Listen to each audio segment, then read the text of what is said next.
Husband wife story में pro की जब मेरी बीवी को बच्चा होने वाला था तो डॉक्टर ने सेक्स के लिए मना कर दिया। ये दिन कैसे बीते? मेरी प्रिय साइट अंतर्वासना के प्रिय पाठकों और पाठिकाओं, नमस्कार। आशा है आप सब पूर्ण स्वस्थ और सुखी होंगे। जैसा कि हम सब जानते हैं कि यह कलयुग का समय है और हमें अत्यंत सावधान और सजग रहने का है।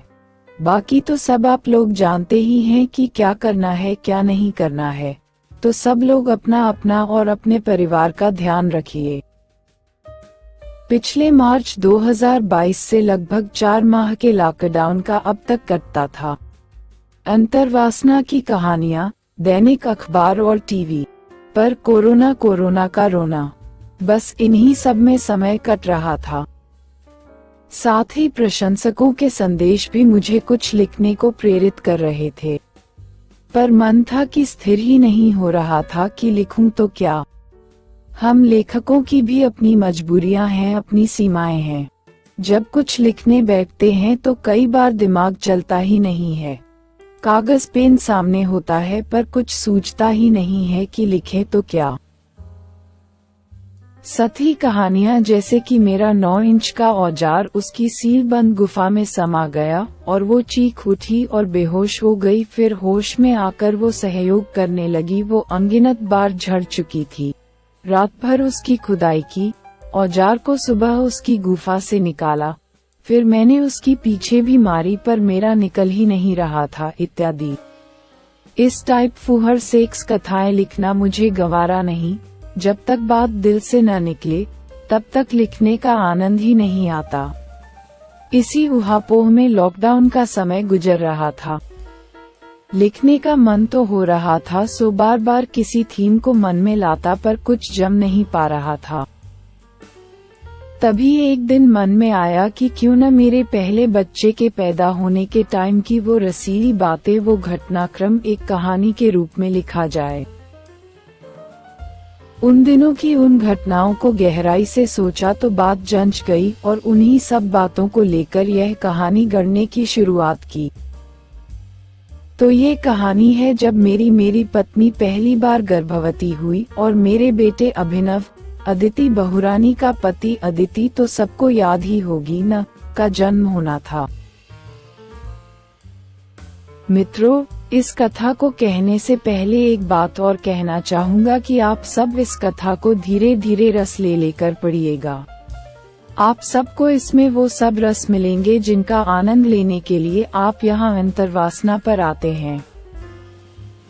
तो लीजिए, हाजिर है मेरी ताज़ा कहानी, कड़कती बिजली तड़पती गुफा।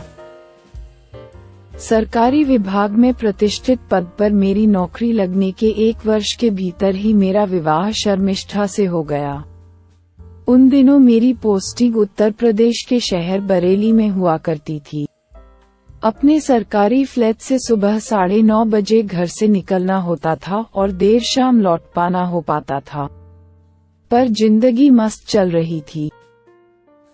दिन भर ऑफिस में ईमानदारी से अपनी ड्यूटी निभाना और शाम ढलते ही घर लौटकर अपनी नई नवेली दुल्हन के आगोश में रातें कटती थी। नियत से मैंने बाल्टी में रंग घोला और निष्ठा के ऊपर उड़ेल दिया और अलग हट गया। न तो मैंने अपने हाथों में रंग लगाया, नहीं निष्ठा को कहीं से भी टच किया।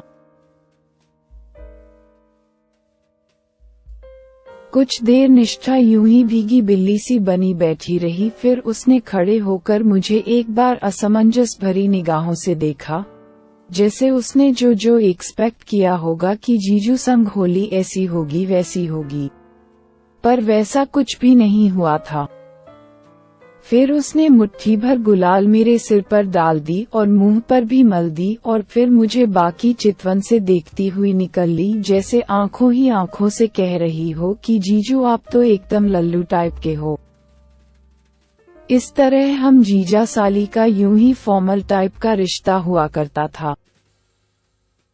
अब बात उस दिन की जिस दिन शर्मिष्ठा को लेबर पेन हुआ था। दोपहर के कोई 3 बजने वाले थे कि शर्मिष्ठा के पेट में दर्द शुरू हो गए और वो कराहने लगी।